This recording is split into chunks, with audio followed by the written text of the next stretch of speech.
What's up, Degenerate Nation? Welcome to the Big Bets on Campus podcast. This is the Week 6 college football betting preview presented by Draftkings. I'm Stuckey, and joining me, as always, my fellow BBOC co-host, Colin Wilson. A lot to get to today. We will go through 5 marquee games. We'll hit a bunch of others in the marquee games section, talk some injuries. There will be plenty of trash. And we'll get to some Friday Night Lights, talk our favorite favorites, favorite underdogs, and much more. Colin, I was happy to. It was our worst week on the agree board that we've ever had, so I was happy to erase last week. It was one of those weeks where my strongest convictions were off. So, but in September, that'll happen. You learn a lot about teams when they don't play anyone and then they finally step up and play somebody. You really get a feel for who they are because you can trick a lot of people with soft schedules. So saw that in a couple games last week, but I'm ready to move on to this week. I didn't love the card at first, and it has really grown on me as the week has gone on. Are you excited to get into it? I have the same feeling. It's like everybody, I think last week I was like, nothing can top this week. This next week is going to be a dread. And then I start realizing, like, I think Cincinnati's for real. I think Vanderbilt has a shot again. I think there's some overlook in a couple of teams. Notre Dame, Boise State is a playoff knockout. I know the spread's huge, but it's still a playoff knockout. We still have 2 service academies going against each other. I think this is actually a really good week of football. I think it's going to be a great data point. It's always fun. I mean, college football, whenever you think it's going to be an underwhelming card, it always ends up surprising. Like, I'm looking forward to Miami at Florida State. Yep. Texas at Florida, there's so much intrigue there. Like, the Napier storyline. What is Lagway going to look like after the bye? What is Arch going to look like? They're both going up against really good defenses. The total is down 10 points. So, yeah, I'm really looking forward to this card. We'll get in to all of it, but before we get started, a couple quick reminders. If you use Twitter, make sure you check out Playbook. You can use that Playbook, the new betting bot from Action. Just you can turn your screenshots into a bet slip, or just reply, "Hey, Playbook, create this bet slip for me," or just tell it, "Hey, bet slip, I want this." "Hey, at Playbook, I just want this." It is so easy. Create the slip for you. Create the link at whatever book, and you just click it. It'll take you right to your book, and you don't have to go searching, whether it's player props, a parlay. So check it out. I use it all the time. It's very convenient. We'll also have a quick slip link in the video and podcast description where you can find and tail some of the bets we discussed in today's episode, or you can visit actionnetwork.com/betnow. Also, if you want to hear me ramble some more, if you're not already sick of me, I have a couple other podcasts. Now that a new co-host of the Favorites podcast, which has returned with a new lineup, episodes Tuesday, Thursday, Sunday. I did my first solo pod on Sunday. Also do some episodes with Kendra Middleton, Brandon Kravitz, bet stories, fun stuff that all centered around the NFL. And then Action Network podcast, myself and Chris Raybon preview the entire NFL slate. That episode comes out on Wednesday. And one final announcement before we do dive into all these games. I'll throw it to myself for a quick word from Draftkings. The Big Bets on Campus podcast is sponsored by Draftkings, and in partnership with Draftkings, we'd like to announce the next great touchdown is coming, and you can bet on it. Right now, new customers can bet $5 and get $200 in bonus bets. That's right. New customers turn $5 into $200 if your bet wins, paid instantly in bonus bets. To get started, use promo code BBOC when signing up. Again, that's code BBOC to get on board. The crown is yours.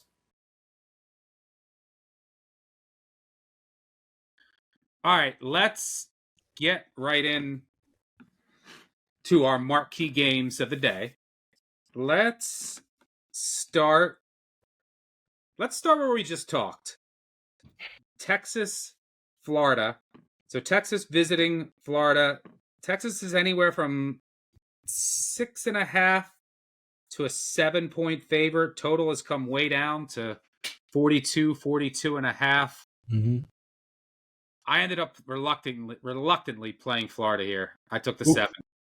So when I look at these teams, here's my thinking on this. Like, I don't show huge numbers edge. I show just a tiny bit of value in Florida.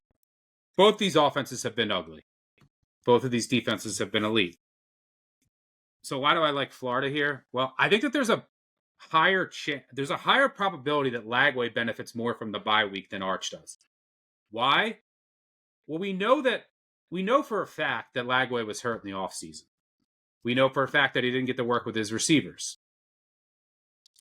And we've seen him produce at a high level against SEC caliber defenses before.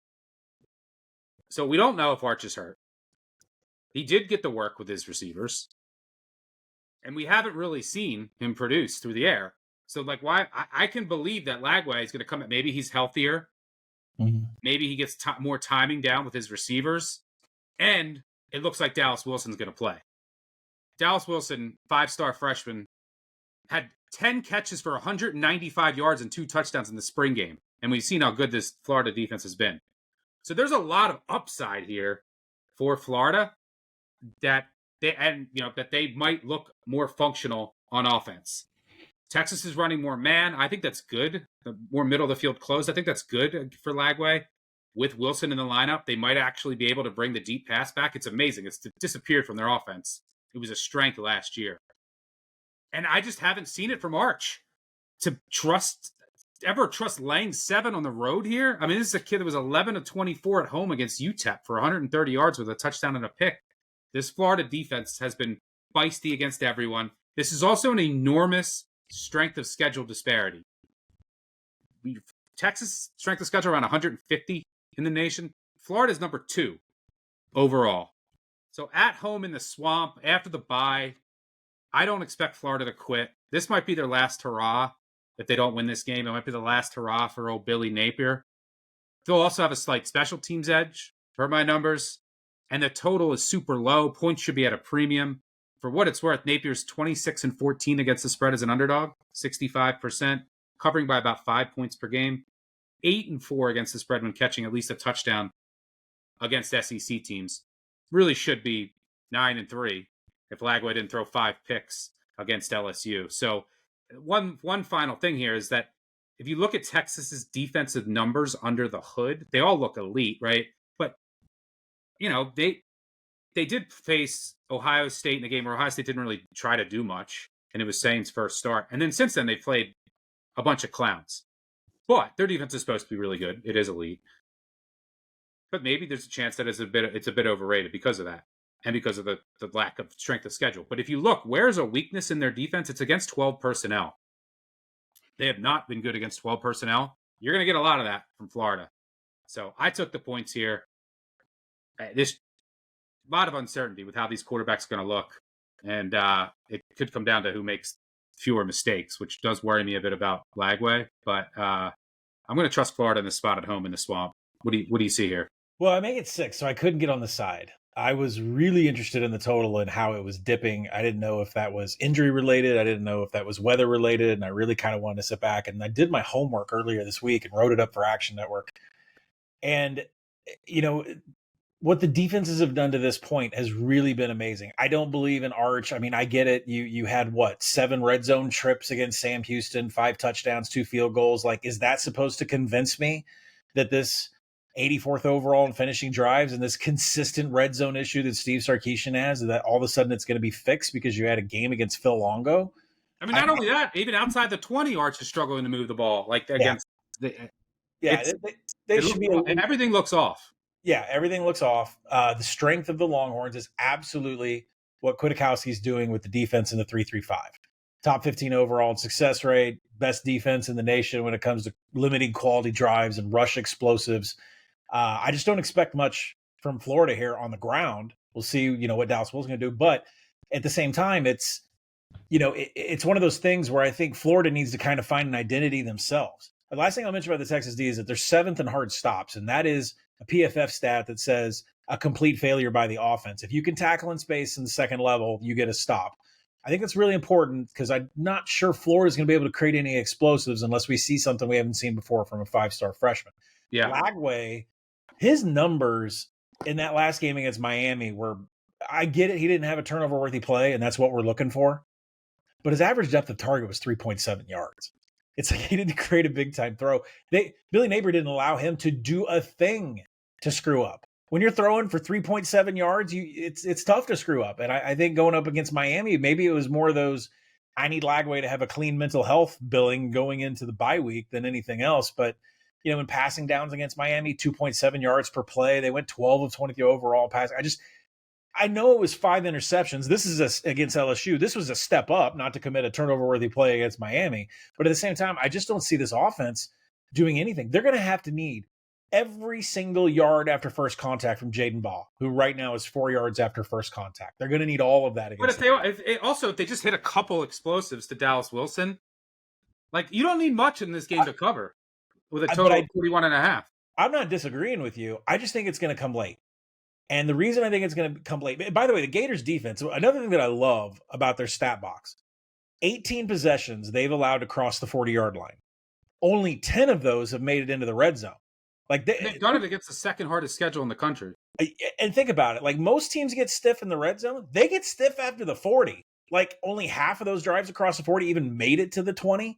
They're doing it without getting any pressure, because that's the one weakness of their defense. Here's the one thing that I bet. I wrote it up on Action. Just blow it for everybody. I took a first quarter under. I took a first half under.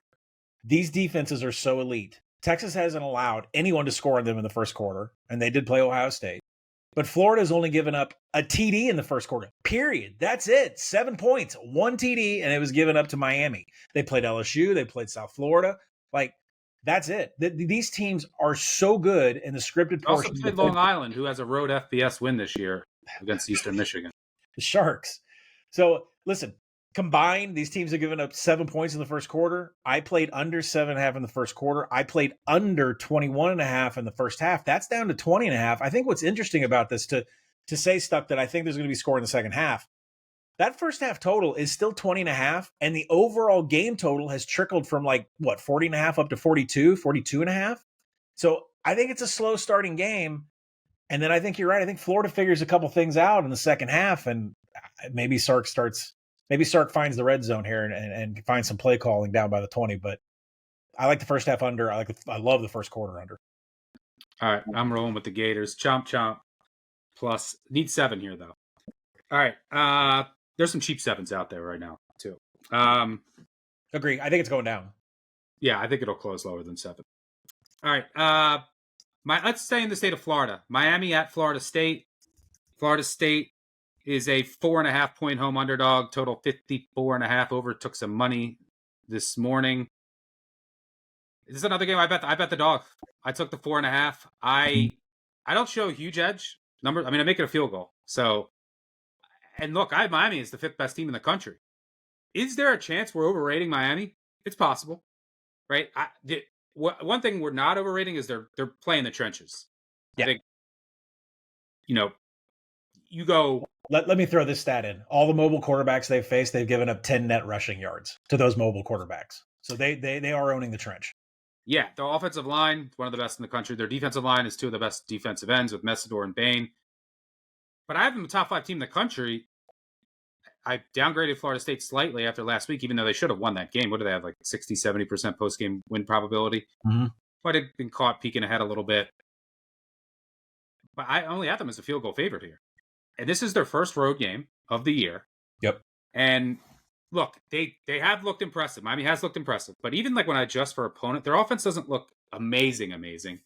So, for a top 5 team. And they did get to play CJ Carr at home in his first ever road start. They played South Florida in probably the worst situational spot of the entire season, when they just had nothing left after 2 ranks. So you beat Florida. It was broken. Yeah, USF beat Florida, and for them as a program was so big they didn't care about going down to play Miami. Yeah, and they were exhausted. They beat Boise before then, and Miami was coming off of a bye. So they've had some breaks in the schedule with when they've played teams that might be inflating their actual power rating number a bit.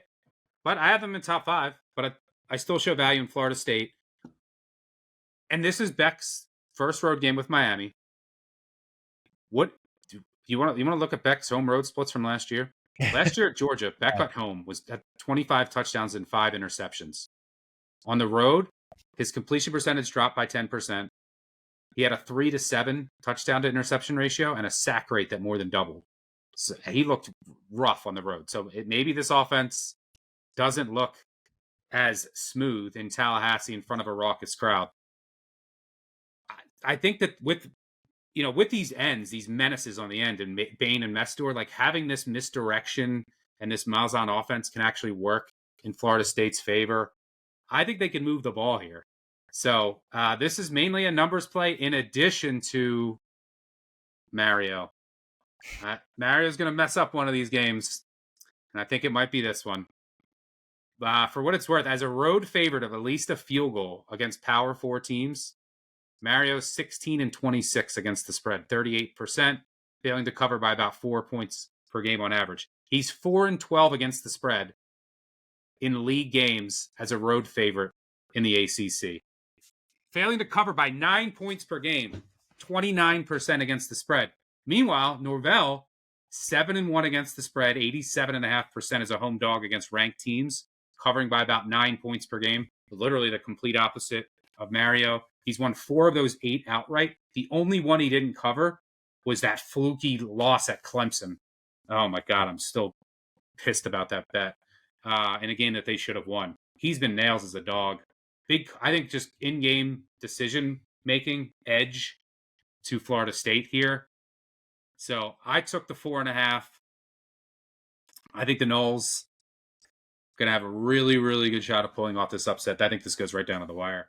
I'm still not sold on Miami's kicker either. Davis hasn't missed yet, but I'm still not sold. What are you seeing here? He hasn't missed, but I'm not sold. I mean, he's like 4-4. Yeah. Crazy Mario's in the top 20 in middle 8. I didn't expect that. I made the game 4, so I wasn't able to get in on the side this week, but I wanted Florida State the entire time. I just thought we might get a little bit better number after what happened against Virginia. And I think the Virginia game is a pause for concern if you want to take on the Seminoles. But, this, I think offensively. By the way, Florida State is a team that dominated Alabama at home still. And yeah. Alabama has looked pretty good since. So we have to give them credit for that win. And that was at home, and they look great. And I think it was a complete effort issue on Alabama's part. A complete effort issue. But listen, they still get a lot of credit. They dominated that game. Yeah, well, so I think there's going to be this is a tougher game. I mean, this is the most disciplined offense in the Cristobal era. That's what I'm looking forward to seeing. You're going to put this Miami team on the road for the first time. Right now, they're 6th in havoc allowed.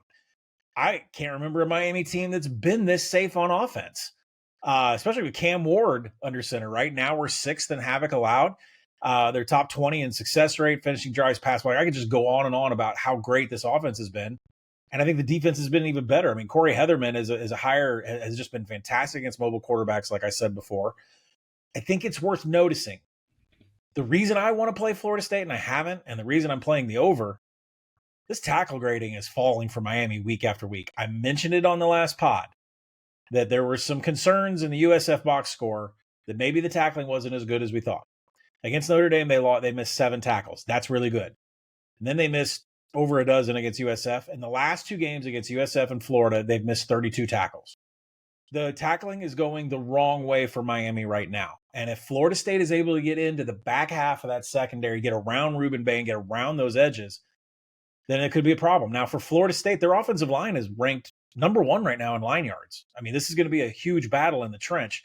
Tommy Castellano's problem, him and Gavin Sawchuk, the problem is they run inside zone, and Miami's just putting up elite numbers against inside zone, 62% success rate, and defending it. So you think Castellanos is going to have to go to the air. So I went as deep as to look as what Miami usually runs with their nickel defense. What do they run? Cover 3.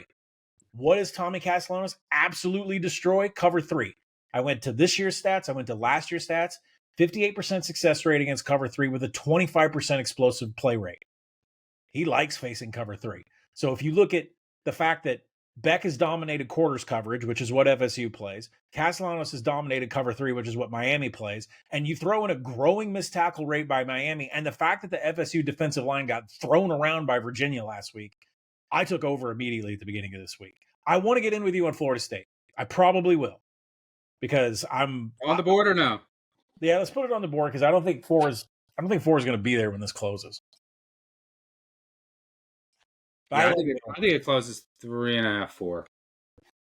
All right, FSU on the board. Let's head back to the SEC. Oh, baby. We got a good one. between Vanderbilt and Alabama and Tuscaloosa. Alabama 10.5-point favorite, total sitting around 55. You can't put this game in a spreadsheet. Yeah, this game, I mean, look, there's so many angles to attack here. Alabama with revenge from last year. They're coming off the Georgia game. Just like last year, they came off the Georgia game and then lost at Vanderbilt as 23.5-point favorites. That was at Vanderbilt. Now they're only laying 10.5 at home. Vanderbilt is we got our boy Johnny on the sidelines for Vanderbilt. Yeah. It's I can't wait for this game. Pavia as an underdog. Like, I won't bet Alabama here. Right. I won't lay 10.5 against Pavia. Pavia is 16-4 against the spread with 12 straight up wins. At Vandy, he's 6-0 against the spread as a road underdog. He's won 4 of those 6. Again, that's against SEC teams. 4 of those 6 outright. Then you have DeBoer, his teams who have struggled consistently, and this goes back to the Saban days, with mobile quarterbacks. You look at all the losses they've had. It's all mobile quarterbacks. All of these non-traditional offenses. Well, that's what Vandy runs. DeBoer is a double-digit underdog, has lost 4 times outright. That's the same number of times that Saban did it throughout his entire career in Tuscaloosa. He is 1-4 against the spread as a double-digit favorite away from home, though. But he is 5-2 against the spread as a double-digit favorite at home. A lot of Alabama's issues have come on the road in recent seasons. I assume that Bama will be focused here. They want blood from last year, but is there some sort of mental letdown after the physical letdown after the Georgia game? There's so much to break down.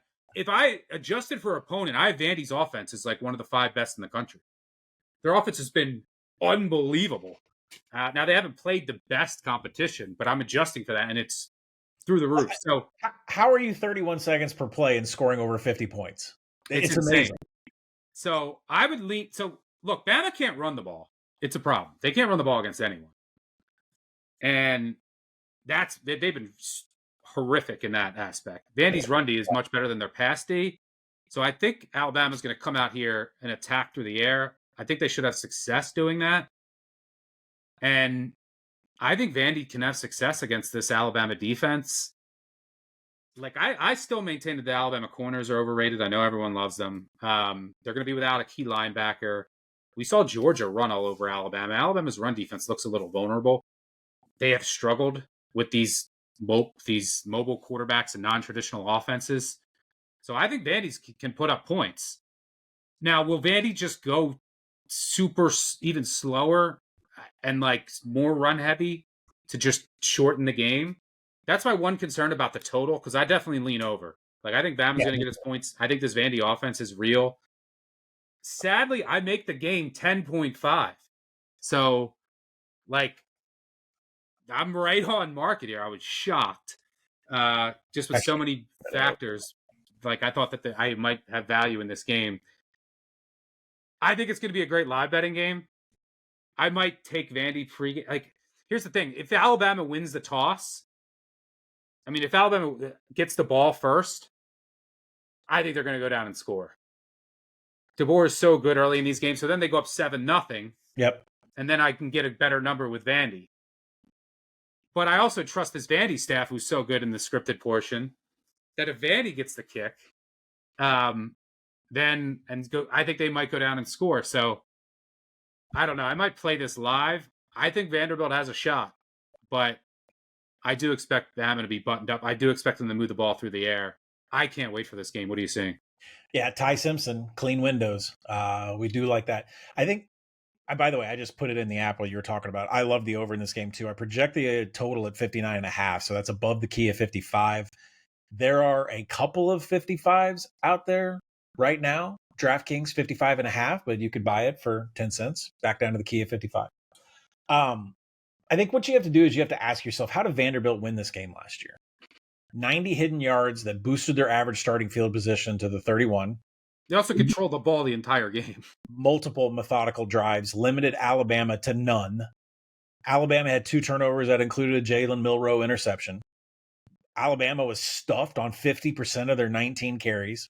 Alabama and this is the whole thing with the yards per play, right? I mean, usually yards per play is a big factor in post-game win expectancy.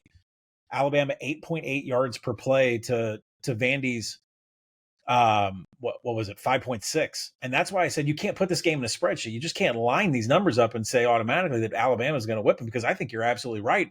Vandy with Diego Pavia and Cedric Alexander run all man and inside zone. Bama defensively has been horrible and dominated by inside zone so far this year. 41% success rate. They couldn't defend it against Georgia. They haven't been able to defend it all year.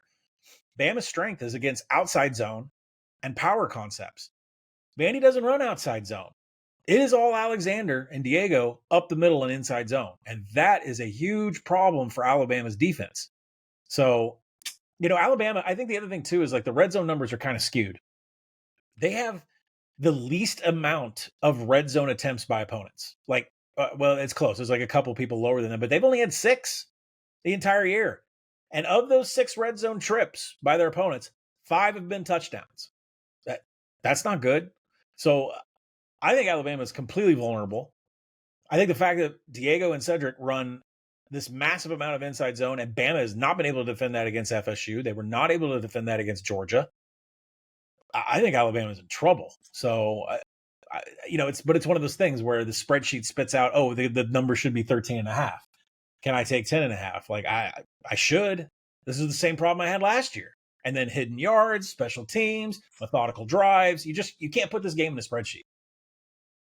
Yeah, I mean, I make it 10.5. The vibes say Vandy, but I might have a little piece pregame and then wait to trade this live. Like, because if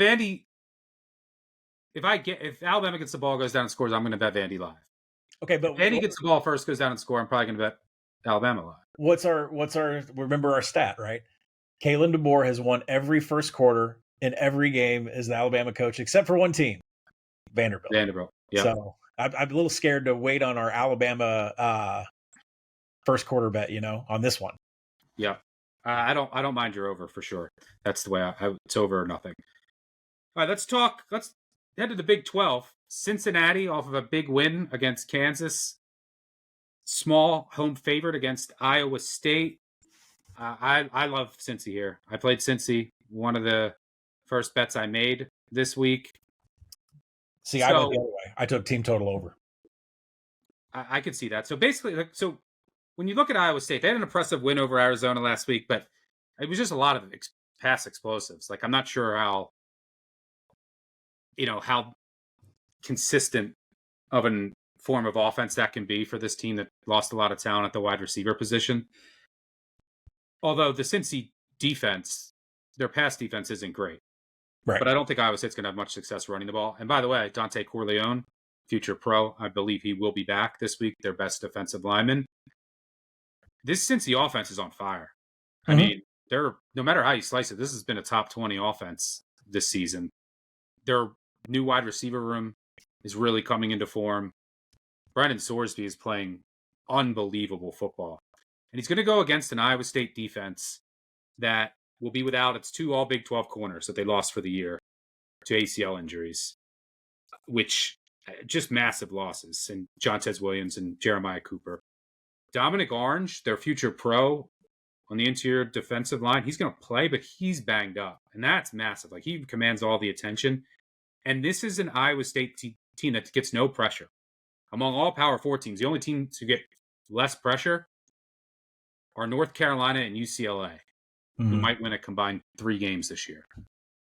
So Iowa State's not getting any pressure. Since he's tackles... Are we betting both North Carolina and UCLA this week? We'll save that for the rest of the pod. We'll save that for trash. So since he can be a bit vulnerable at their tackle positions at times, but Iowa State's not going to exploit that. What Iowa State's been super reliant on is sticky coverage on the back end, disciplined in their 3-3-5 stack.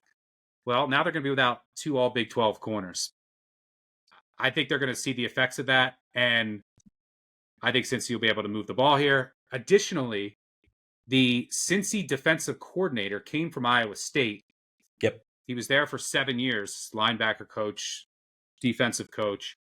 They run very similar defense. Sorsby gets to practice against it. There's no surprise. A lot of times Iowa State has an advantage with how they run their D. They catch teams off guard. That's not going to be the case here. Now, Iowa State will know, on the flip side, we'll know what Cincy's running.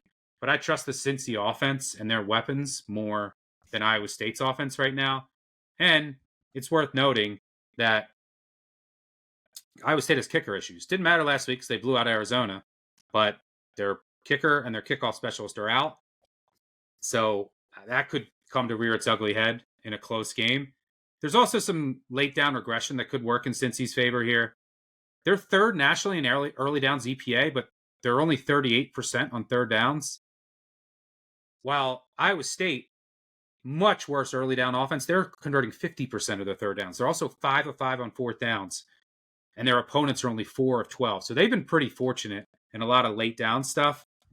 And look, I know Matt Campbell's been great as a dog. He's 27-15 against the spread in league play, but he's just 3-7 as a dog, as a short underdog when the spread is 3 or less, for what it's worth. Mm-hmm. That special teams issue in a close game could override Satterfield's struggles there. But I think the Cincy offense is going to move the ball, and I think they're going to get it done at home and upset Iowa State. Keep in mind, every Iowa State win has aged worse. You know, starting with Kansas State, it was not the team we thought. South Dakota, way down, way worse than FCS people thought. You know, we'll see what happens with Arizona, who hasn't played anyone yet. Iowa, okay, that's fair, but I mean, they won that game by 3 at home. It's not like Iowa's been world beaters. So, and then who else did they beat? Oh, Arkansas State, who they arguably should have lost to on the road. That's their only road game. Arkansas State is getting drilled every week in the Sun Belt. This resume is a lot. There's a lot of smoke and mirrors. I have a lot of respect for Campbell, a lot of respect for Rocco Beck. He's not going to make this easy, but I like Cincy. I like Cincy too. I struggled with my bet this week when I started doing some box score diving. And so Iowa State crushed Arizona and the offense was absolutely electric. But when you go and look, and I'm not just saying read the box score, but go and look at what Iowa State did. And I kind of think that Matt Campbell put this crap on tape because he knew he was facing Tyson Vade this week. He knew he was facing his old defensive coordinator. So he put things on tape like a direct snap to the tight end on a 2-point conversion. Benjamin Brahmer got handed off the ball, the 6'7" tight end, and threw a 45-yard TD pass. And then both Campbell and Benjamin Brahmer come out in the interview later and say, oh, yeah, that wasn't even my first read. Like, the tight end is throwing a 45-yard pass the week before you're facing your old defensive coordinator. So I'm sure Cincinnati's watching that tape like crazy, trying to figure out what this offense is going to do. But it's same old Iowa State offense. 61% of offensive snaps have been in 12. 13% have been in 13 personnel. Hell, they've ran 6% of plays in 14. This is Iowa State to a T, what they've always wanted to be. And then I kind of soured on Cincinnati because they had a 24% post-game win expectancy against Kansas. Kansas and Jalen Daniels had 2 drives that were just one play, an explosive pass each to Emmanuel Henderson that were like 75 and 93 yards. Dante Corleone didn't play last week, so I don't, I think he's playing. I'm pretty sure. And so Satterfield said this week, the only thing he would say, I think on Wednesday, he said he's trending in the right direction. That still makes me a little bit nervous that there could be a scratch on Saturday. We'll see. But the Bearcats did struggle to create a pass rush without the Godfather. So that does make me a little bit... They're not getting elite pressure. They're like bottom 20 among Power 4 teams. Better than Iowa State. But I do think Corleone is important, super important. Right. I've been told he's going to play, so we'll see. When you go to the other side of the ball, there's nothing fraudish about this offense. I mean, Sorsby's 10-1 TD to INT. His turnover-worthy play rate is 1.5%. That's tiny. Elite zone read concepts with Tawi Walker and Evan Pryor. I just didn't think that was possible with Tawi Walker. He's never shown anything in his prior stops to say that he could do this. But right now, they are top 3 nationally in rushing success rate and line yards. They are owning the trench. They are heavily in standard downs all the time. Iowa State's 3.35. If they don't have big citrus, if Orange isn't there, I mean, they held Arizona to 5 yards per play, no explosives against Fafita. But if this defense is missing the interior, now 2 corners are gone, it's a completely different ballgame. Iowa State's defense rush EPA is now 6th, but a lot of that is running cover 2 because they force their safeties to come up and help. It's not really the defensive line. I'm not sure you can do that against Sorsby and his arm. To me, Corleone makes all the difference. I want to know that he plays before I back Cincinnati. So my bet this week on Cincinnati was over 27.5 team total because that offense is legit. That zone read concept with Walker and Pryor is insane. I mean, 3rd nationally in success rate and line yards. You can count me in on the Bearcats offense getting their share of points.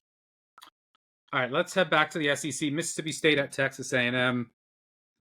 I think Texas A&M is a team to watch. A team that is flying under the radar that could make noise in the college football playoff. Yep. I loved what I saw from Elko and that defense last week. Some of the tweaks that he made coming out of the bye. This spot screams A&M to me. Just on the surface, this Mississippi State off the heartbreaking overtime loss. This is their sixth straight week of playing. Texas A&M will be much fresher. Mississippi State's defense, they have some late down regression coming. I think they're going to get torched here. Yep. I like what I see from Texas A&M's defense. So I like the Aggies here. What do you see?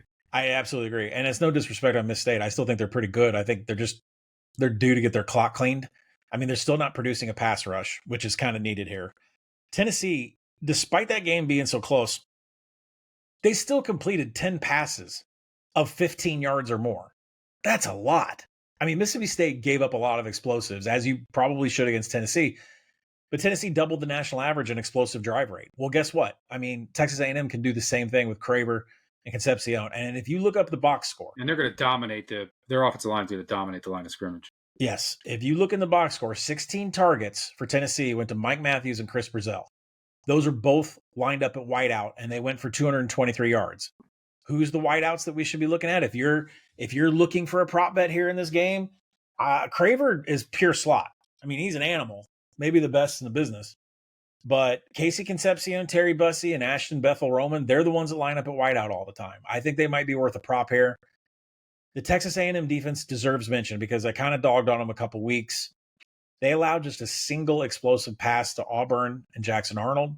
The Tigers averaged 3.1 yards per play. The Texas A&M defense finally showed up. I mean, that rank of 118th in tackling, they only missed 6 against Auburn. I think it's trending in the right direction. To me, the Texas A&M defense is trending in the opposite direction of the Miami defense. So I think they've turned the corner. I legitimately, I have a 50-1 national title ticket from the day after the national title. I'm legitimately wondering if I need to be making, I think they're minus 110 to make the playoff, somewhere around there. Like, A&M's got legs. I mean, legs to run in the postseason.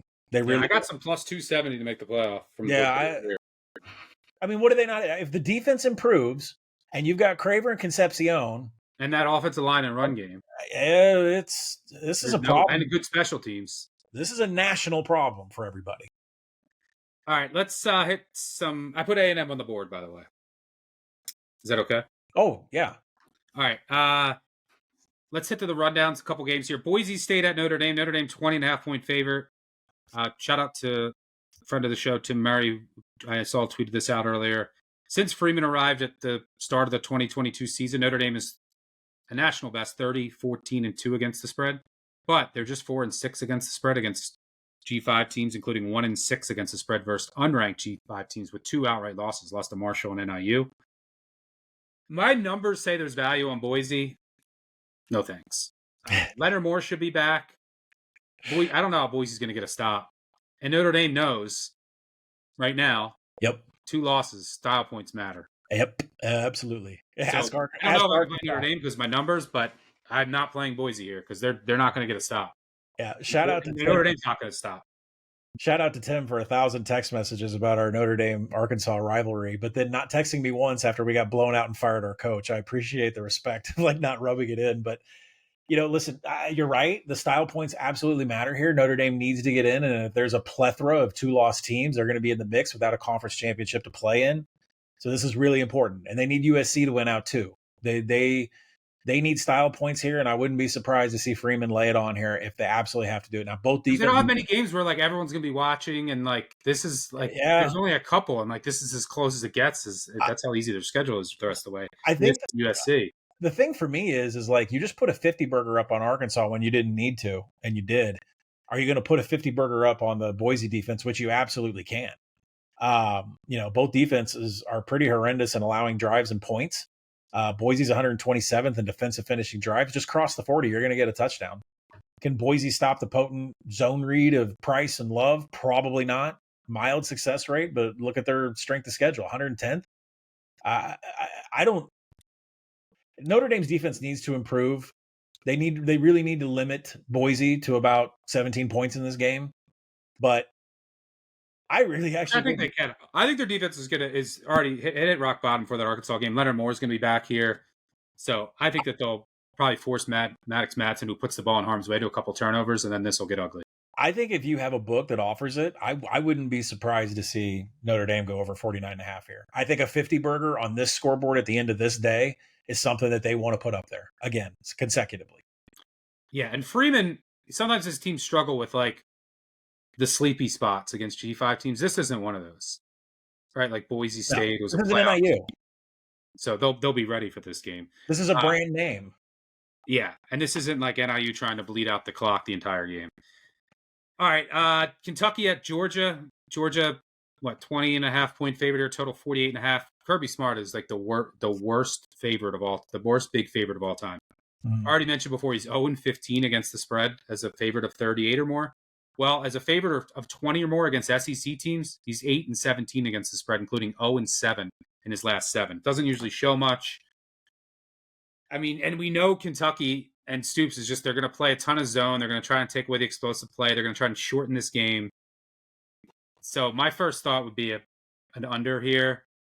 Do I want to lay it with Georgia? Not really. I mean, Stockton hasn't been that great against zone defense. His numbers are much better against man, which worries me. So, yeah, I mean, I'm on market, but for how I see this playing out, I could see an under 48.5. What are you seeing here? Anything? Yeah, I think Josh, I like a Josh McCray anytime TD. He's just a red zone tank. He's got 10 rushes, 10 red zone rushes. I think he's worth a flyer for an anytime TD. But the question is can the Kentucky offense challenge where Georgia can't defend? Georgia has a horrible pass rush. They only send 4 and they don't get pressure. Their defensive passing success rate is 118th, and they have a coverage grade of 93rd. Is Kentucky going to challenge that? They weren't going to. No, absolutely not. Cutter Boley is not going to challenge that. 4 turnover-worthy plays against South Carolina. I mean, this passing offense of Kentucky does not have what it takes to attack Georgia where they're weakest. And the defense is havocless. 129th. They're just going to play. What are they going to back all 11 up and play an 11-man shell? EPA outside the top 85 against rushing and passing explosives. I mean, it's. I don't know. The numbers are not pointing. I know you pointed out the Kirby trend, but at least 8 of those were covers. I mean, Georgia hasn't had much success in creating explosives, but I think this is something where they line up an inside zone and they run an inside zone up against a Kentucky defense that's only been 41% success rate. That's why I do like probably running back props here. I think Bowens is due, but McCray has been the red zone tank. If you can get a McCray anytime TD, I'd take that. Yeah, this is how this plays out usually compared to what your first thought would be. Your first thought is Georgia's angry. They're playing a bad team. But at all, 65% of the time, historically, these teams off of a top 15 loss in a top 15 team versus top 15 team, the next week when they're a big favorite, they almost always come out flat. And this is a noon kick? So it's a run the ball game. Yeah, it's a Georgia run. I don't think Georgia's going to come out with their hair on fire, and that's they could, but that's usually not how these things transpire. Speaking of potential under, Minnesota at Ohio State. Ohio State 23.5-point favorites.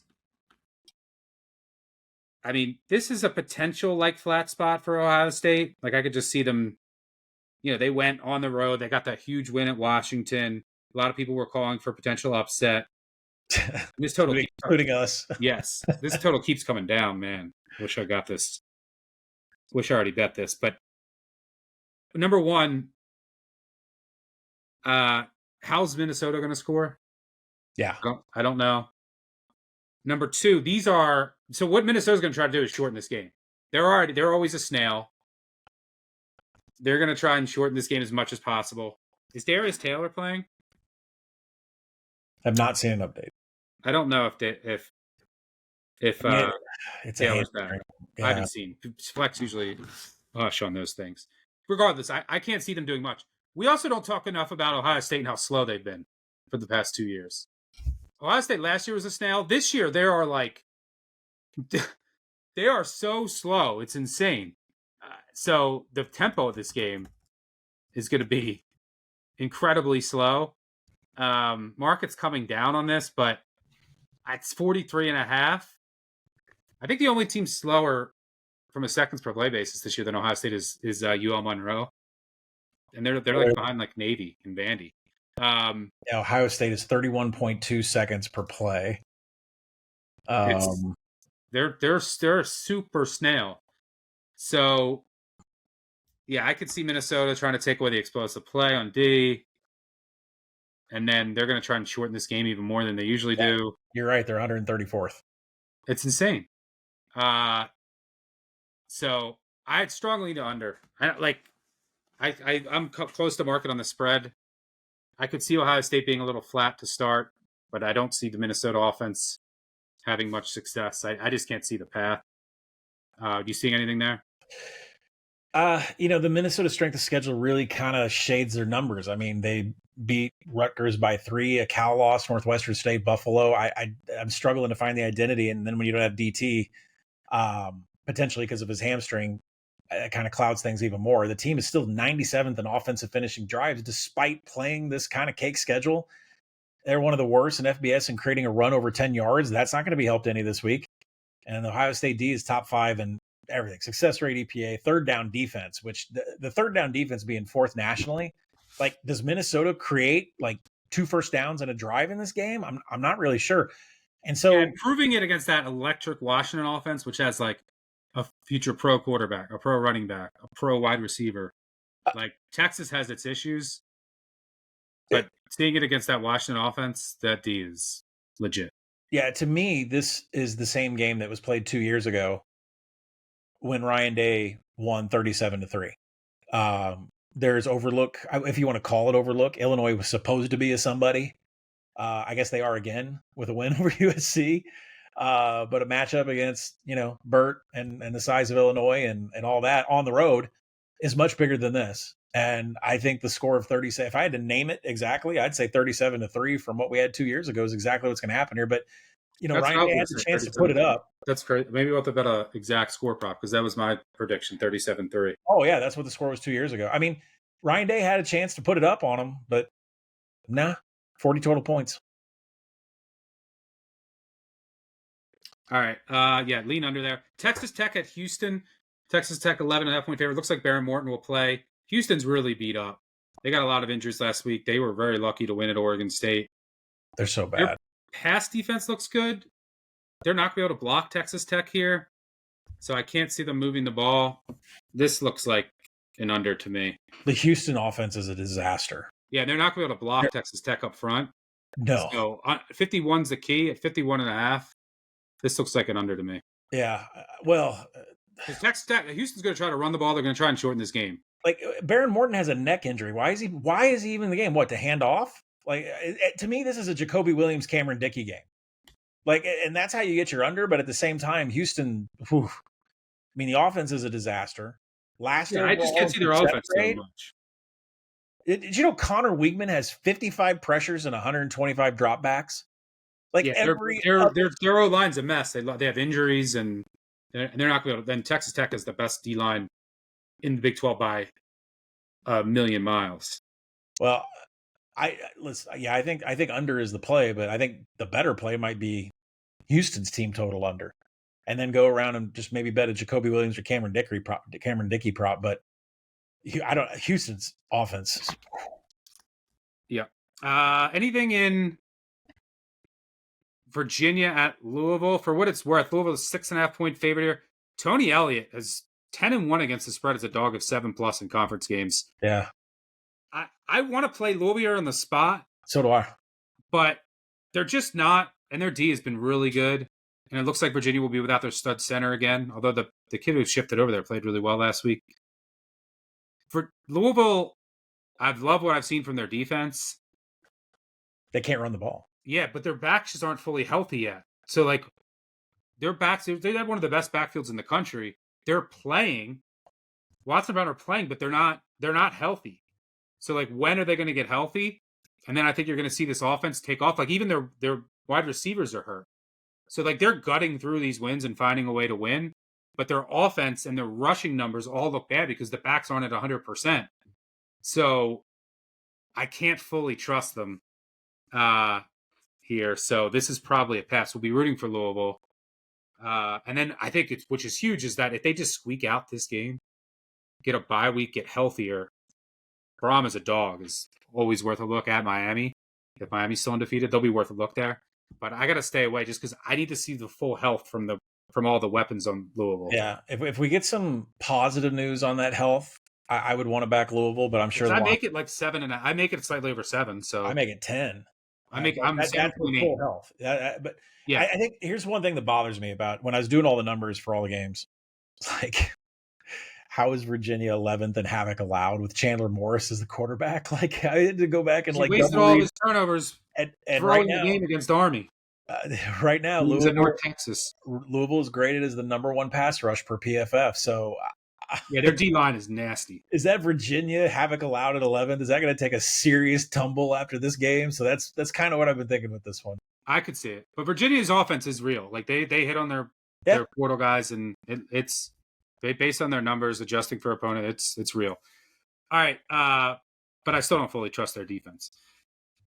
All right, Duke Cal. I kind of lean Cal catching 3. My fear from a spot perspective, both teams are traveling across the country. Cal played at BC, Duke played at Syracuse. That negates that travel a little bit. My fear is that JKS, he still takes too many sacks, and that can be problematic against Duke. Yeah. He holds on to the ball too long, so it might kill too many drives with too many negative plays, but would lean their way at +3. Some quarterback injuries worth noting. Is it Cam Fancher time? Again, for UCF, both their quarterbacks might be hurt. They have some injuries worth watching against Kansas. Akron, I don't know. Is Finley going to play against Central Michigan? I don't know. He was a surprise scratch last week. They were a disaster. Their backup quarterbacks against Toledo. They threw it like 24 times for 70 yards. And Akron had a bunch of other starters out there, running back, their safety, their linebacker. Kansas State, their receivers, it looks like they are going to play at Baylor. Wisconsin, it looks like Billy Edwards is not going to play. So it's going to be O'Neal. Wisconsin's unbettable when he plays at Michigan. Buffalo looks like Roberson will play at quarterback. There's some tough spots for Penn State.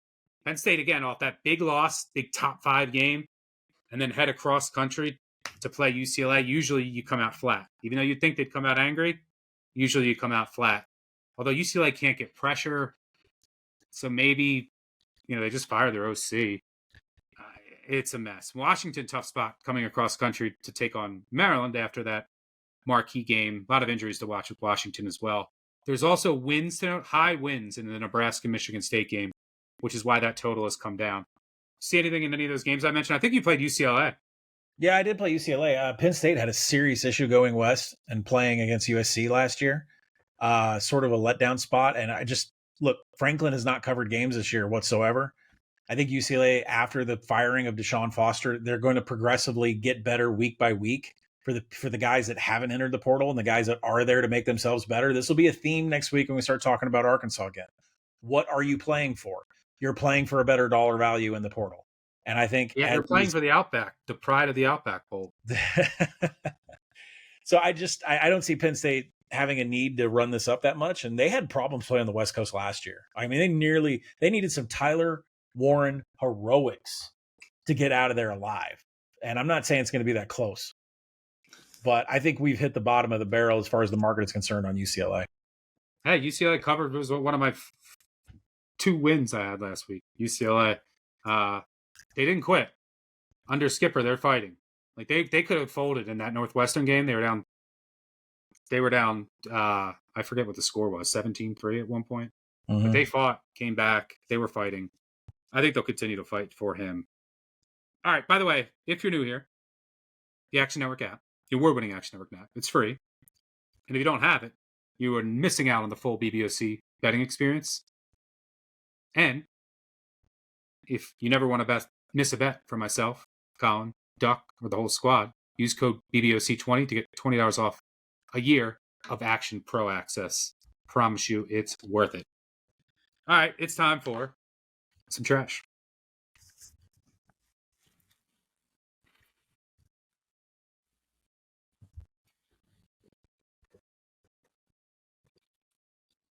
All right, it's time for some trash. Been pushing money back and forth with these.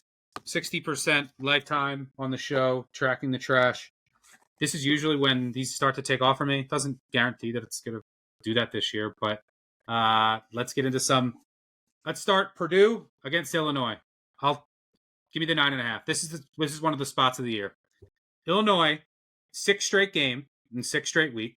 They're off 2 emotional games against Indiana and against USC. And last week, they looked great against USC. They caught USC in a dream spot themselves. Noon kick or 11 a.m. local kick. USC played the latest kickoff time the week before. Meanwhile, and by the way, did I mention that Illinois has Ohio State coming to town next week? Sandwich City. Meanwhile, Purdue coming off a bye. That's really important to me for teams that have a brand new staff and a brand new roster. No one has more of a brand new staff and brand new roster than Purdue. Purdue's been feisty. Ryan Brown's been playing well. I still don't trust this Illinois team. This is the same Illinois team that got pantsed by Indiana, an Indiana team that almost lost to Iowa. So the battle for the cannon. Dogs have usually historically barked in this series. Purdue is significantly improved. I like the Boilers plus 9.5. For what it's worth, last year in a similar spot in the game sandwiched between a bunch of ranked teams, Illinois, even coming off of a bye against the corpse of Purdue that won one game, they won 50-49 in overtime. So I think they're going to be able to move the ball against this Illinois defense. It still has some holes. They're still without Xavier Scott. And Illinois, eventually regression is going to hit this team. I mean, so far they're perfect on 4th downs. They're plus 5 turnovers. Purdue's -5. And by the way, this year these teams have both had tough schedules. They're basically dead even in net yards per play. Boilermakers have a higher quality drive rate. So, give me Purdue for what it's worth. Road conference favorites of more than a touchdown on normal rest following a win over a ranked opponent. 45% over the past 20 seasons. And the Illinois, this is probably meaningless, but it's just crazy. The Illini are the least profitable favorite of 10 or fewer points in college football over the past 20 seasons. They're 16-37-1 against the spread. The worst by far, 30%. It's meaningless to this game, but that's Ron Zook, by the way, if you remember him. Give me Purdue. Ron Zook. We're actually mentioning the Zooker. I think the over is the better play in this game. But I do lean Purdue. If we could have got 10, it's at 9.5. So I'm going to pass on putting this on the board with you. But at the same time, I agree with your bet. Purdue is top 25 in creating quality drives. They are very good, top 35 in passing success rate, and Illinois has severely struggled in coverage. So I think Purdue gets their points. And it's a bad spot for Illinois. I just wish we could have got 10. All right. We're going back to the Ohio fade. I'm going with Ball State. This Ohio defense remains trash. I'm going to hear from my guys, I know, on the call, my Ohio fans who call in. But this is too many points for Ball State. They're going to run. They're basically an option team. You look at their run splits, their how slow they are. This is a hard number. This is basically like laying 2 touchdowns against an option team. This Ohio team, I like Navarro. I like Chase Hendricks, but this is too many points, too difficult to cover for what's going to be a slow-paced game. Ball State coming off of a bye.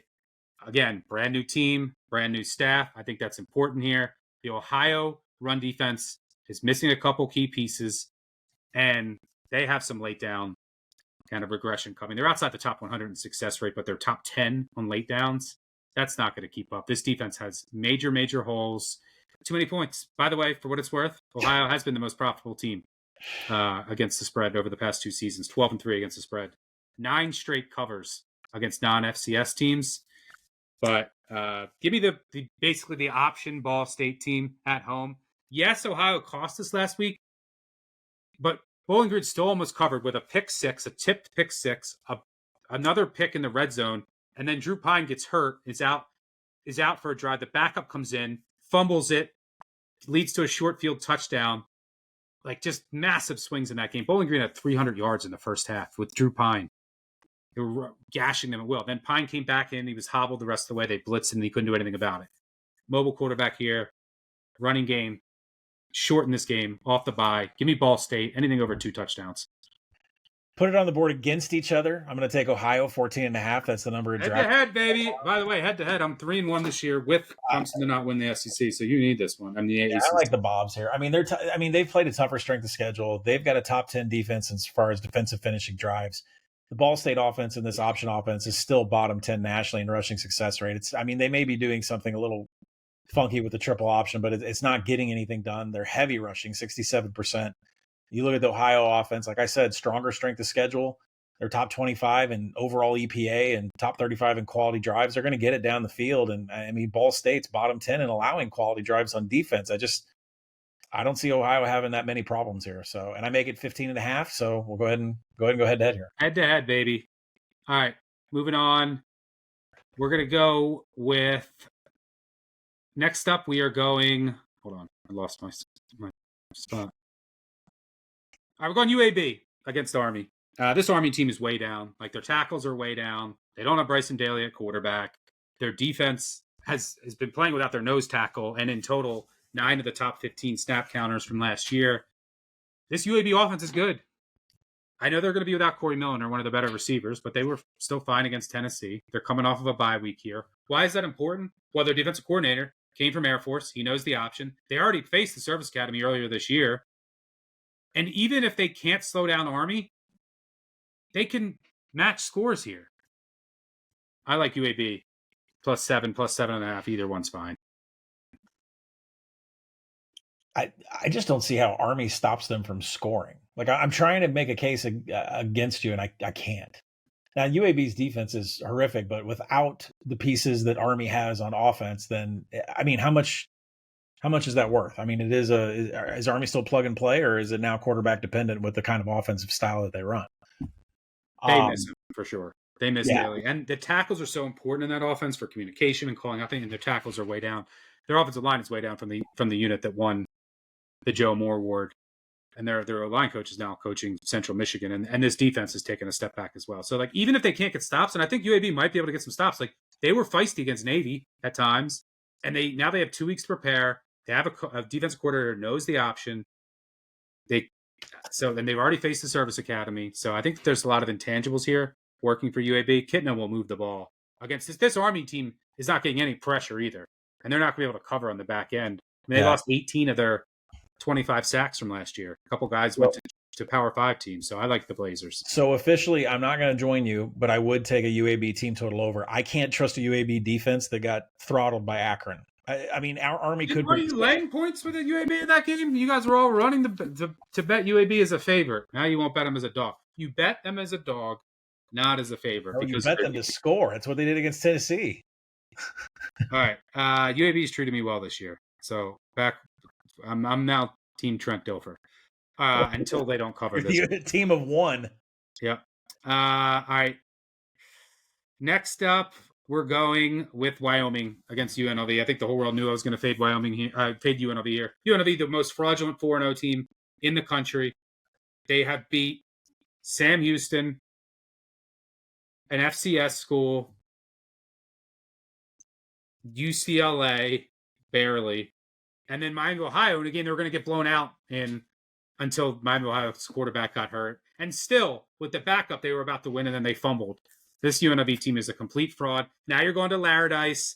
It's going to be windy, cold at night for this indoor UNLV team. UNLV can't stop the run. Wyoming has found something with this freshman running back. He's going to run all over them. It's going to be your classic Wyoming upset win at home.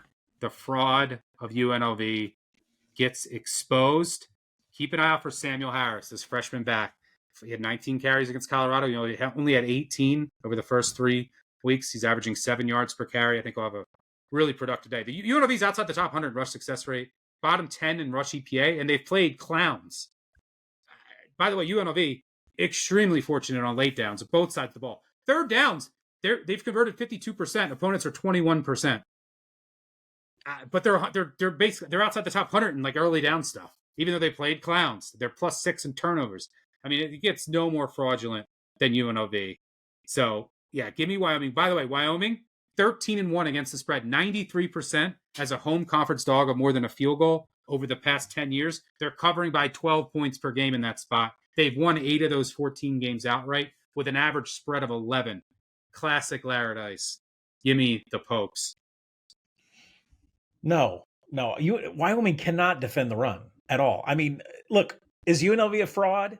Yes. In 2 weeks. Now you want to back? Do you want to back them laying points on the road in In Laramie? 2 weeks, I project Boise by 11, and I would take that all the way up to 18, maybe 21. That's how bad I think. That's how much I think UNLV is frauds. But at the same time, I'm going to pass on this because I want UNLV to eke this out, and then I want them to eke out next week. Who was it? I just saw that they play next week. Like I need a couple of soft victories here. We're gonna miss it. They're gonna lose this game. Air Force. They're hosting Air Force next week, right? And that defense, that's not even a JV defense. By the way, the Navy Air Force, I can't even play under 52.5 just because Air Force, they're arena team now. I was shocked. I made it 51.5. So I'm passing here. I need UNLV to get 2 soft wins, and then we are going to hammer Boise. If you can get a look ahead line on that somewhere, Boise, UNLV in 2 weeks. Holy cow. Laradice, baby. Holy cow. All right. Last one, Nevada. +14 at Fresno. This is the perfect opportunity to buy the Wolfpack. Coming off of a bye for the conference opener. They have Fresno's off a bye too, but Nevada has the better coaching staff, in my opinion, the better head coach. So I think the bye week will be more beneficial for them. You want to talk about teams that are living different lives. One has been extremely lucky. One has been extremely unlucky. So when you look at the records of this team, it might look like 4-1 Fresno versus 1-3 Nevada. It easily could be 2-3 Fresno versus 3-1 Nevada. Fresno has their last 2 wins. They trailed in the fourth quarter. They got outgained. They got outgained by 220 yards to Oregon State. And then you have Nevada, who was up 13-0 late in the fourth quarter against Middle Tennessee, gave up two late touchdown drives that were sandwiched between missed field goal, and then fumble. They also outgained Western Kentucky, led in the fourth quarter in that game. So this easily could be 2-3 Fresno versus 3-1 Nevada. This is a big number for Fresno to cover in a matchup of 2 slow-paced teams that want to run the ball. Nevada's been absolutely dreadful in the red zone, but I trust Choate to fix that. They were great there last year. Maybe some positive regression in that aspect. So this is just way too many points in what should be an uglier game. And for what it's worth, since 2005, no team in college football has cost more bettors as a double-digit home conference favorite than Fresno State. They're 13-27-1 against the spread, 32%, failing to cover by nearly a touchdown per game. No one's afraid of the Valley. Give me the Wolfpack +14. Chubba Purdy season. Yeah, I've already bet Nevada +14 if you want to put it on the board of agreement. I also, early in the week, one of the first hits I took was under here. Very slow pace of play. Oof. Now, I mean, you want to also talk like this. One team's been lucky, the other team hasn't. Like Purdy has 1-6 touchdown interception rate with a 2-7 big time throw to turnover worthy play rate. Warner has a worse ratio of big time throws to turnover worthy plays, but he has 5 touchdowns and 5 interceptions. That's it. These 2 teams are not this far apart, and this game should be ugly. And like I agree with you, low scoring. So I put Nevada on the board. All right, that'll do it for trash. Purdue, UAB, Ball State, Wyoming, and Nevada. Let's get it done.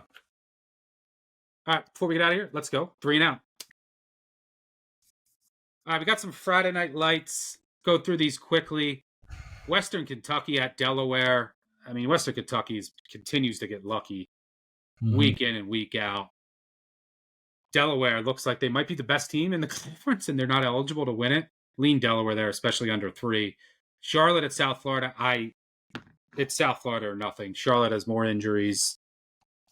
I think South Florida can name it here. New Mexico at San Jose State. I actually might buy the dip on San Jose State. I got unlucky last week against Stanford. I know you disagree there. I'm curious to hear your thoughts. West Virginia at BYU. I'm close to market, but with all the West Virginia injuries, I can't play them. It would be BYU or nothing there. Any thoughts on those before we get to your Aztecs? Delaware, I think they're going to own the line of scrimmage with the rush. That could be the reason that you can get under. If you can find 62 out there, I think under 62, that's the key where it's going to pop. But, these teams are really fast, but at the same time, neither teams can tackle. But I think Delaware is going to really rush on them and own the line of scrimmage. I even wrote it in my notes here.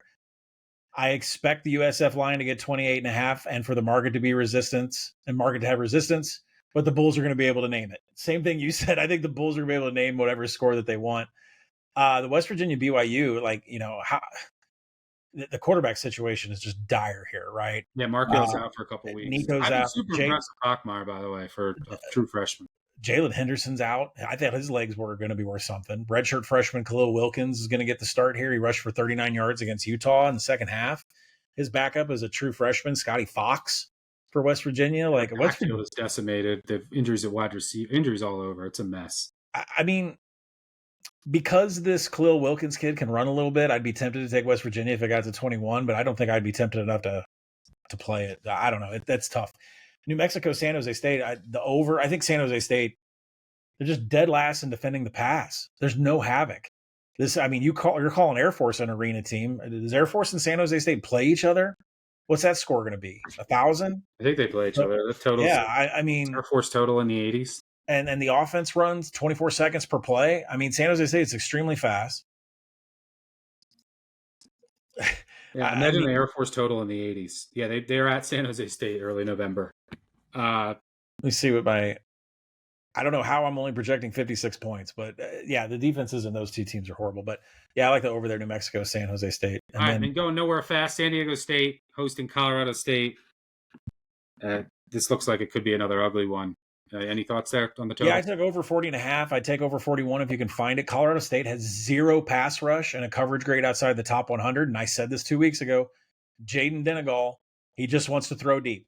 San Diego State is bottom 10 in passing success rate. They're top 25 in pass explosives. That's just one of the more crazy things I've ever seen. And Colorado State runs at about 25 seconds per play. So we're over the key of 41. I can't join you there. Right, second down, our favorite overdog, favorite.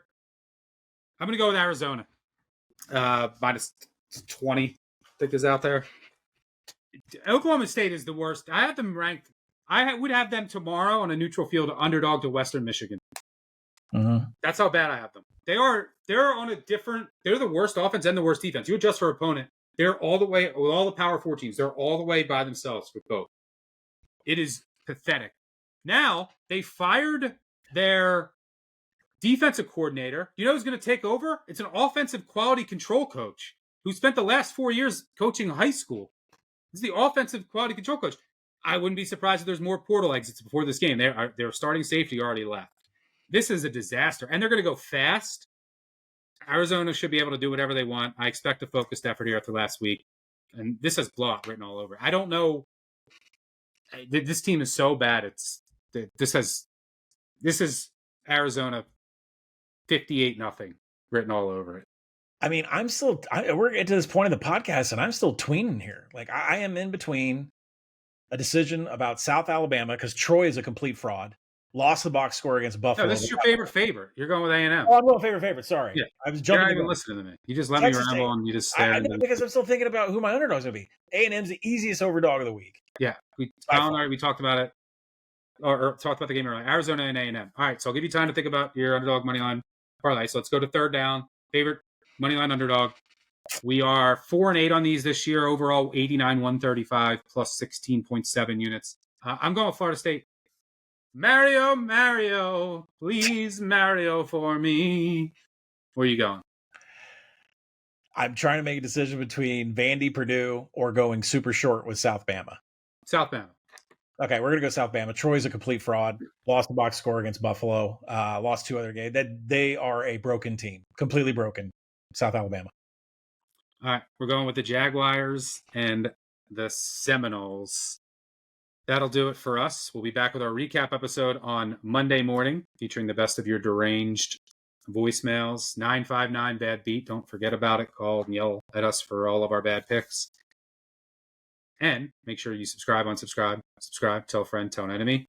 And if you want to tail some of the bets we discussed today, look for the quick slip link in the video and podcast description or visit actionnetwork.com/bet now. Make sure you check out at Playbook. Thanks to our sponsor, Draftkings. Thanks to Colin for joining me. Thanks to our producer, David, on the back end. Most importantly, thanks to all of you for tuning in. We love all of you. Let's have a big weekend. We'll see you Saturday morning, 10:30 a.m. Eastern for the live show. Make sure you check out the Group of Five guys and their episode. But thanks again for tuning in. We'll catch you all later. Cheers. Peace out.